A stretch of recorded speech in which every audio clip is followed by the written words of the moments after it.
Friends, while JPMorgan bankers wait for Bitcoin to hit $42,000, BlackRock is seizing the moment. The top one investment company in the world is buying more and more of the first cryptocurrency and is ready to drop a shocking sensation on the market at any moment. Will this be the end of Bitcoin, or will the price, on the contrary, skyrocket by $138,000? Subscribe to the channel and let's figure it out.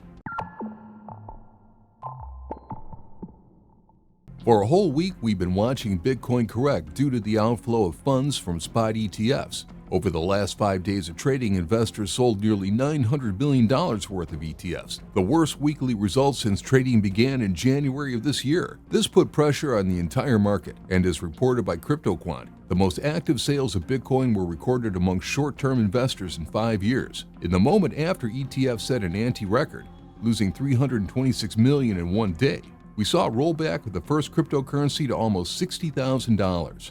The main reason for these statistics was the results of the GBTC fund from Grayscale. Look, since the beginning of January, Grayscale's Bitcoin assets have decreased from 617,000 to 347,000 coins. On the screen, you see that while Grayscale was reducing volumes, other funds were accumulating, and it is possible that these Bitcoins were purchased by other funds through Coinbase. It turns out that there was a certain balance, and sales did not put pressure on the price. Plus, trading volumes in ETF exceeded demand. But please note that since March 17th, all funds have been reducing Bitcoins on their balance sheet, and this could be the main reason for the correction to 60,000 and not the retail sale. Let's remember that again because it's very important. Not only did Grayscale provide negative results for the ETF last week, BlackRock, Fidelity, and others would have easily absorbed those outflows, but inflows into the ETF have also dropped markedly. But the crypto market received unexpected support from the Fed. The regulator predictably kept the rate, and Jerome Powell didn't scare anyone at the press conference, and even sent several upward trends of the bull market, talking about his readiness to cut the rate ahead of schedule if inflation declines, and is considering abandoning quantitative tightening. That is, about stopping the sale of assets from the Fed's balance sheet. Then investors exhaled, and Bitcoin showed a rebound to $68,000. It was not stable for long, and the correction continued as news arrived about the continued outflow of funds from the ETF. JPMorgan analysts also worsened the situation. They continue to call Bitcoin overbought, expecting a price of $42,000 after halving in April. The bet is that many miners will be knocked out of the market after the reward is halved, and that this will shock investors who will rush to sell to drive the price to the level they want. But the guys from Bloomberg are reassuring investors that these problems will soon end as Grayscale sells enough Bitcoins to pay off the debts of bankrupt Genesis. Let me remind you that back in February, there was news that they received permission to sell Bitcoins in the amount of $1.4 billion. You can calculate how much was sold this week and understand how long the coins will be dumped on the market, and even further, I'll tell you why. I'll be watching personally starting Monday, but in the meantime, you can click the subscribe button and like. According to analyst Willy Woo, the outflow of funds from spot Bitcoin ETFs amounted to around $1.6 billion, while the inflow of capital into the top one cryptocurrency is equal to $1.1 billion. Because of this, Willy concluded that ETF investors are newbies who bought into the fall. The analyst also praised retail investors who did not buy Bitcoin during the growth, but began to gain positions during the correction. This was confirmed by the graph with the balance of hold wallets of investors with reserves of 0.1 to 1 Bitcoin. Previously, Willy Woo predicted that the price of the first cryptocurrency will reach a maximum by mid-2024, and this will be the first cycle similar to the double peak of 2013, and the second peak should be expected by 2025.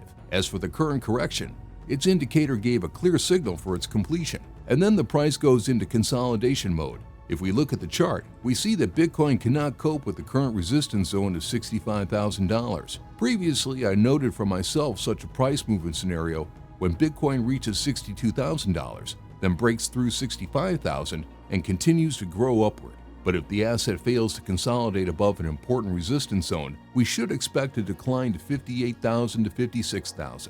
And it's not just about the chart and whether the price will break through an important zone or not. The driver of these movements, in my understanding, will again be ETF, and specifically BlackRock.